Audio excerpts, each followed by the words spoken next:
I think one of the notions that originated with Brecht and Jonathan has followed through with is the notion that despicable people are people, and somewhere in them is all the stuff that makes up all of us. And that's what, it's a very radical, weird idea to make a play that presents a despicable person as an everyman.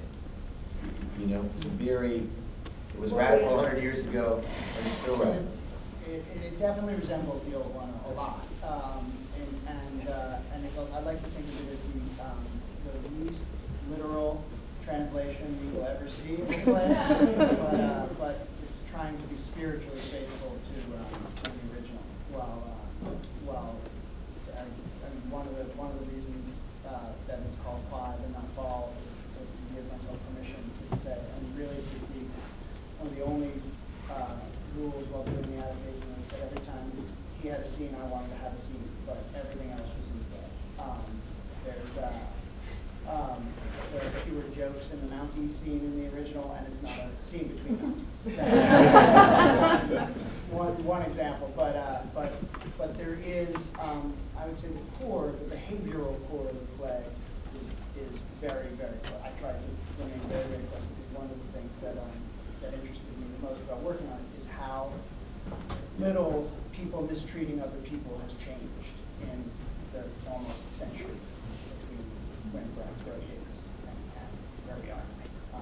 And that makes me very, very sad, and so I wanted to explore that. But yeah, obviously all the cultural references and all that stuff is there. Interesting with what we've done. You know, Ethan is an amazing artist with like endless amount of energy, and so he's able to jump in and out, and he has been able to jump in and out from director to actor for the last 6 weeks. And it just amazes, I think, all of us in the cast that he has the energy that he has, and also the objectiveness and the insight.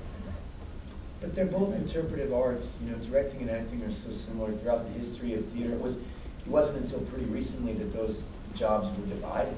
It's a very common, Stanislavski would direct those Chekhov's plays and be in them, and Shakespeare would write the play and act in it, and play, smaller parts and do, so there he would really get to know the cast and really write for people that he loved. And there's something kind of vaudevillian about this play and the expressionism that I love that lends itself to an acting troupe. Yeah.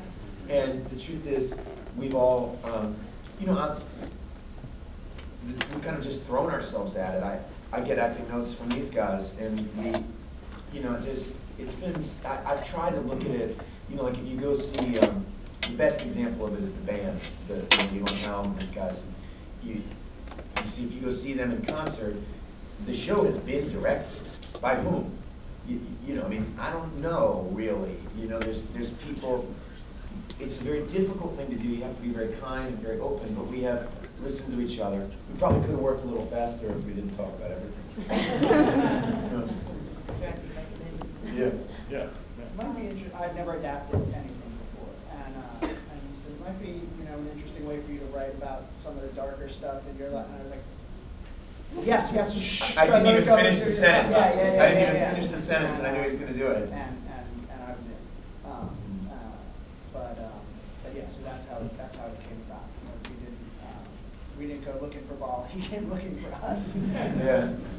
Like when Shelby and I, with Jonathan, we did the first little reading workshop of it, and Shelby had a kind of insight into the play that I thought was really interesting, which was that at first glance you think it's the story of a scumbag demon, and then you start to realize that actually everyone in the play, every character is suffering tremendously, and